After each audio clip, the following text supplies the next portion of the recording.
Overnight, Iran retaliated with missile attacks on Tel Aviv and Haifa, injuring at least 23 people.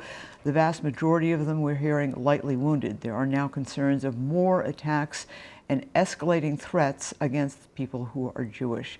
Joining us right now is the Executive Director of the Jewish Community Relations Council of Minnesota and North Dakota, Steve Hunegs. Thank you so much.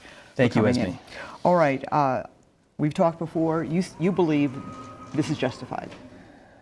First of all, gratitude. That's the first word that comes to mind for the men and women of the United States military and their prowess and their precision in attacking a very difficult site in a limited capacity. It's a remarkable combined feat of arms, making us all safer. Like Congressman Emmer said, this is what it is that we need to move forward. In the Middle East, we also keep in mind the safety of our military personnel in the Middle East. All right. Certainly your position is on par with Benjamin Netanyahu of Israel, who says, and many others in Israel who say this is what is needed to make Israel safe. I want to ask you, are you worried about the thousands of Americans who are in Israel right now amidst these retaliatory strikes? And you've got many Minnesotans over there. Worried for all Israelis, first of all. Secondly, yes, we have Minnesotans who are trying to leave. We have Israelis who live in our community who are trying to get back to Israel to their loved ones at the same time. So it is a bit of an issue. That said, we have great faith in the IDF. We have great faith in the United States military to make the situation stable and secure at the moment. I know that you feel that these strikes were justified. Are you concerned about the escalating war, potential for war in Middle East? And are you worried about threats to Jewish people around the world and here at home? Let's take this phrase, stable and secure. Let's keep in mind that Iran has been the most malign actor in the Middle East, the world's greatest exporter of terrorism. We go back to this November 4, 1979, when our hostages were taken. Anything that degrades Iran's nuclear capability, add Iran's proclivities to nuclear power. That's a very dangerous situation. That has been degraded. Yes, we're concerned. Let's go back, 1992, 1994.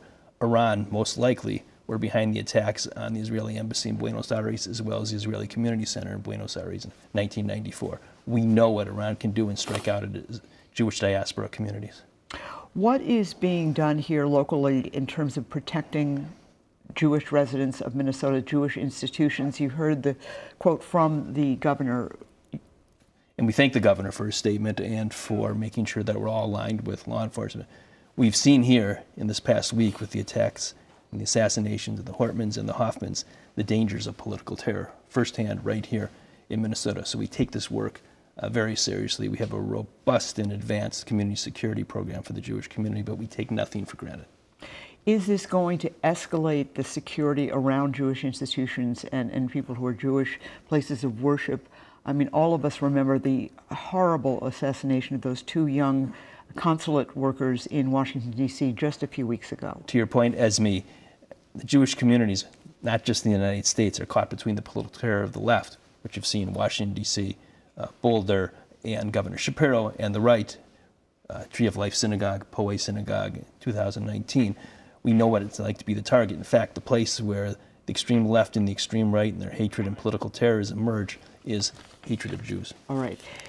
Do you think this is a move that will bring peace, as the president suggested in some of his social media posts, or are you worried this is going to escalate the already dangerous situation in the Middle East?